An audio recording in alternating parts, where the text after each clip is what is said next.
Լևոն Սարդարյան, Հանրային ռադիո, ուղղակի շարունակելով գործընկերոջս հարցը, պարոն Հաշկյան, տեսեք, Եվրամիության ընդլայնման հարցերով անձնակատարը հայտարարեց, որ որոշում է կայացվել Հայաստանի 200 միլիոն դիմադրողականության աճի ծրագրի շրջանակում տրամադրել, սրան զուգահեռ Միացյալ Նահանգների դեսպանը հայտարարեց, որ առաջիկա օրերին Միացյալ Նահանգներից կգան մի խումբ մասնագետներ, որոնք կզբաղվեն հենց այդ նախագծման հետ կապված խնդիրներով, բայց այստեղ մի բան կա, մտահոգություն կա, մասնավորապես ռադիոն վերջերս դիմել էր Մեղրի համայնքի ղեկավարին, այնտեղ ասացին մտավախություններ կան կապված ռիսկերի հետ, այն իմաստով, որ այնտեղ անցնում են բավական մեծ ջրատարեր եւ այլն, այդ տարածքով մոտավոր որտեղ որ նախատեսվում է հասկացնել Թրամփի ուղին, հիմա նախ արդյոք Եվրամիության եւ Միացյալ Նահանգների գործողությունները այս հարցում սինխրոնացված են, հաշվի առնելով 200 միլիոն ենթակառուցվածքների համար գնալու են այնտեղ թե ոչ, եւ երկրորդը նախագծման փուլում այդ ռիսկերը, այսինքն այդ օտարման գործընթացը սկսվելու է թե ոչ, գերակաշահի տրամադրության։ Գիտեք,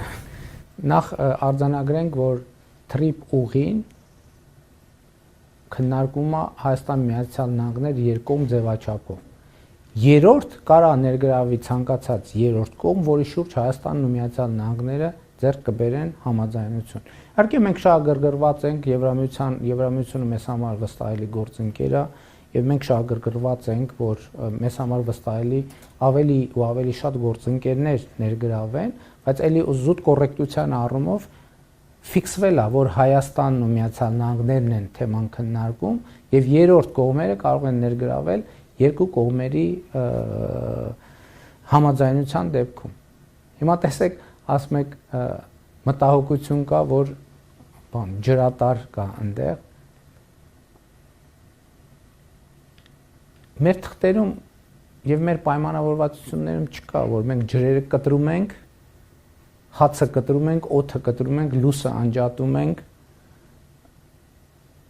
եւ դրա փոխարեն ստեղծում ենք TRIP ուղի։ Այսինքն, գիտեք ինչ, այս էլի ճանաչել զիմաստություն եւ սխրատի թեմայով է, էլի։ Ինչի՞ց է կանխավարկածը, որ եթե լինելու է երկաթուղի, ուրեմն ջուր չի լինելու։ Եթե լինելու է սովորաբար հակառակն է ալնում։ Այնտեղ որտեղ երկաթուղի է լինում, ջուրը պարտադիր պայման է, որովհետև այդ թվում առանց ջրի երկաթուղի չի կարող լինի։ Որտեղ երկաթուղի կա, այնտեղ հաց կա, որտեղ երկաթուղի կա, այնտեղ բարեկեցություն կա։ Բայց մեր դեպքում մի քիչ եթե երկաթուղի կա, ուրեմն հաց չկա, ջուր չկա, անվտանգություն չկա, մարդ չկա, ինքնիշխանություն չկա, տարածքային ամբողջականություն չկա։ Մենք մեզ ներշնչված գետոյի տրամաբանությունն է, որ այդտես բան իրավունք չունի, պետք է փակված մենք ապրենք, որ մեր ինքնությունը, մեր անվտանգությունը պահենք։ Այդպես չի։ Ընդհակառակը ժամանակակից աշխարհում պետք է շատ շփվել։ Պետք է խոսել, պետք է հասկանալի լինել, խոսել, հասկանալու համար աշխարհը եւ հասկանալի լինելու աշխարհին։ Եվ մենք հիմա այդ ենք անում։ Չի կարող, հասկանում եք, չի կարող այդպիսի բան լինել, որ չկա տես տրամաբանություն, որ խաղաղություն կլինի, բայց ջուր չի լինի։ Այ ժողովուրդ, ընտրեք ջուր եք ուզում, թե խաղաղություն եք ուզում։ Որտեվ ջուրն ու խաղաղությունը սովորաբար իրար հետ են լինում։ Կարա պատերազմի դեպքում ջուր չլինի, որտեվ պատերազմը այնուամենայնիվ ավիրելու մասին է, որտեղ կարա ավիրվի եւ ջրագիծը, եւ երկաթուղին, եւ ճանապարհը, եւ տունը, եւ հիվանդանոցը, եւ դպրոցը, եւ կյանքը, եւ հարաբերությունը, ամեն ինչ։ Խաղաղություն չի լինում, որ ասենք գիտեք ինչ, խաղաղություն, ժողովուրդ ասեք, ջուրն եք ընտրում, թե խաղաղություն, բայց պետքա սովից կոտորվի ժողովուրդը։ Դա խաղաղություն չի։ Խաղաղություն հենց ենթադրում է, որ ոչ, ժողովուրդը պետք է ապրի, բարեկեցիկ ապրի եւ այլն եւ այդպես շարունակ։ Եւ Մեղրի ժողովուրդը, նույն Մեղրի ժողովուրդը եւ ընդհանրապես Հայաստանի ժողովուրդը ինքը նաեւ կարա համեմատի այն ժամանակ, որ երկաթուղի կար, իր կյանքը ավելի լավ էր, թե ավելի վատ էր։ Այն ժամանակ, որ որևէ խաղաղություն կար, միջայլոց խաղաղությունն ու հրադադարը պետք չի իրար հետ տարբերակել։ Որտեւ հիմա մարդիկ ասում են, որ հա էլի չգիտեմ որ թվի նախագահություն եղե։ Չի եղել խաղաղություն, որովհետեւ ամեն տարի մենք ունեցել ենք զոհեր փոխհրաձգության արդյունքում։ Հիմա մենք մի տարի 7 ամիս, երևի արդեն 8 ամիս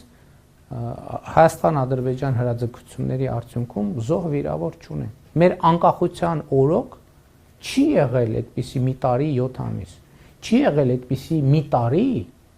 որտեղ մենք զոհեր չունենանք, վիրավորներ չունենանք, դիվերսիաներ չունենանք եւ այլն եւ այդպես շարունակ։ Այսինքն խաղաղությունը, որ ասում են այն ժամանակ խաղաղություն չի եղել։ Հայաստանի անկախության առաջին օրից ոչ մի տարի խաղաղություն չի եղել։ Չեմ ուզում ասեմ ոչ մի օր, որովհետեւ ոչ մի օր էլ չի եղել խաղաղություն։ Հայաստանը խաղաղություն չի տեսել, երրորդ հանրապետությունը խաղաղություն չի տեսել ընդհանրապես։ Եվ այդ տրամաբանությունը չկա, հասկանում եք, ես նույնիսկ ուզում եմ ինձ բացատրեք, ո՞նց է ծագում այդ հարցը, ինչի՞ց է ծագում այդ հարցը։ Խաղաղություն լինելու, բայց ջուր չի լինելու, հաց չի լինելու, տրանսպորտ չի լինելու, շոր չի լինելու, հագնելու, ընդհանրապես ջեռուցում չի լինելու, տանիքը կաթելու է, տները քանդվելու, ո՞նց։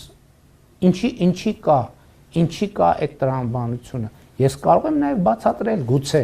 կամ առաջարկեմ բացատրություն, եթե սխալվում եմ ինձ ուղղել, որովհետև խաղաղությունը մեզ համար անծանոթ բան է։ Մենք չգիտենք խաղաղությունն ինչ է։ Երրորդ հանրապետությունը, Հայաստանի Հանրապետությունը երբեք չի իմացել խաղաղությունը ինչ է, եւ մենք պետք է սովորենք խաղաղ կյանք չի եղել, մեր երկիրը չի ունեցել խաղաղ կյանք։ Հիմա մենք պետք է սովորենք ինչ է նշանակում խաղաղ կյանք։ Եվ իմիջիայլոց պետք է չի շտապել, այդտեղ էլ պետք չի շտապել, որտեվ կան հարցեր, այո, հա իմիջիայլոց ես ՄԱԿ-ի ամբիոնից կարծեմ ելույթի մեջ, ինձ ասի կոնֆլիկտի դեպքում հարցերը շատ չեն։ Հարցերի շրջանակներն է քիչ, պատասխանների տարբերակներն են։ Խաղաղությունը իր հետ բերում է հարցեր, էլի հարցեր, նոր հարցեր, անընդհատ հարցեր, ու շատ լավ է։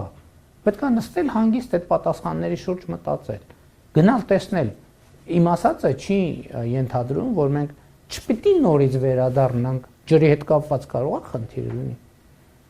Հացի հետ կարող է խնդիր լինի։ Այո, ես եւ էդ էլ ինքս ինձ հակասելով ասեմ, որ էդ էլ է տրամաբանական, որ մարդիկ այդ կարգի հարցեր են բարձրացնում, որովհետեւ անծանոթ բան է, անծանոթ երևույթ է խաղաղությունը մեզ, եւ մենք պետքա փորձենք հասկանալ իսկապես դա ինչ է նշանակում։ Իսկ խաղաղությունը կարա նույնիսկ բան հնչի, абսուրդ հնչի, բայց երևի ճիշտը դա է, այդ հարցերը տալ եւ պատասխանել։ Խաղաղությունը կարող է սպառնալիքներ բերի։ Չնայած սովորաբար, բայց խաղաղությունը չի նշանակում, որ տնտեսական մրցակցություն չի լինելու եւ այլն։ Այնպես որ երևի համբերատար պետքա բոլոր հնարավոր հարցերը ձևակերպել, փորձել այդ բոլոր հարցերի պատասխանները գտնել, հետո հասկանալ այդ պատասխանները համոզիչ են թե ոչ։ Եթե համոզիչ չեն, ոչինչ էլի վերադառնանք։ Բայց համբերատար, դանդաղ, անշտապ, բայց առանց ընդհատումների։